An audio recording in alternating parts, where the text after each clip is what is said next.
Singapura dan ditolak di Madura. Ini pas pertanyaannya ini, kiai orang Madura, kiai dari Madura.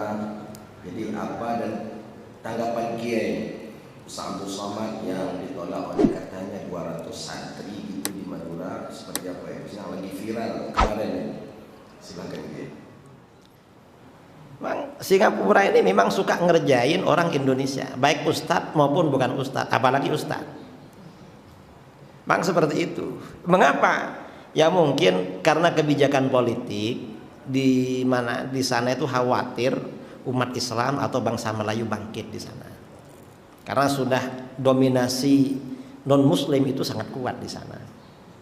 Dan itu saya kira ya bukan pesanan dari Indonesia, bukan. Ya karena yang saya dengar bukan cuma ustadz yang diperlakukan begitu, orang biasa kadang diperlakukan begitu.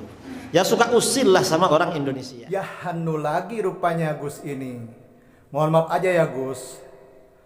Ustadz Abdul Somad itu kalau menurut saya kualat Gus.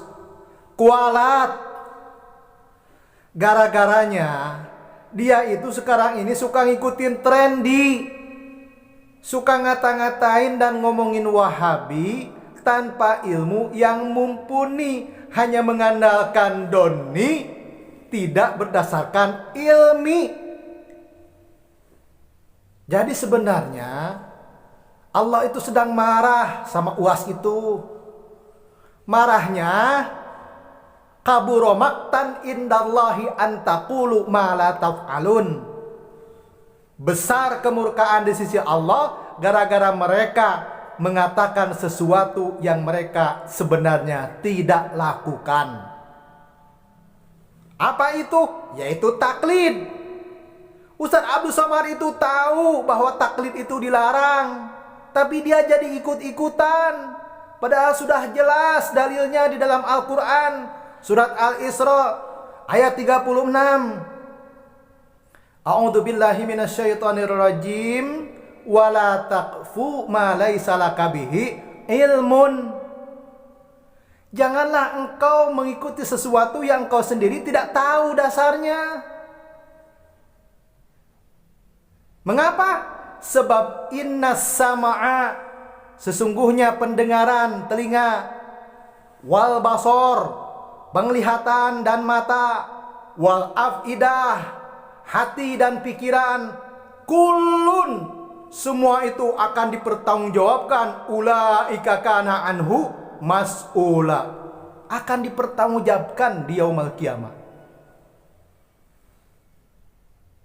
Kata hadis Imam Bukhari, iyyakum wadh-dhanna fa inna dhanna akdzabul hadis. Jauhilah prasangka, sebab prasangka itu adalah sebesar-besar kebohongan. Apalagi di dalam Al-Quran. Ya ayyuhalladzina amanu jatanibu katsiran minadh-dhanni inna ba'dadh-dhanni itsmun. Wahai orang-orang yang beriman, jauhilah oleh kalian dari banyak prasangka, sebab banyak prasangka itu, kebanyakan dari prasangka itu adalah mengandung dosa.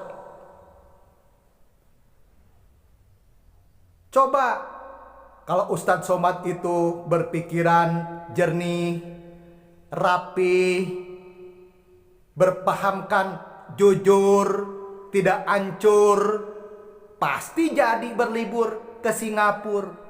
Tapi salahnya sekali Ustadz Somad hanya mengikuti dhonni, bukan ilmi yang mumpuni, malah mengikuti trendy, di sana sini ngomongin Wahabi, ngatain Wahabi, akhirnya dideportasi, dipersekusi. Itu kesalahannya, makanya Allah marah.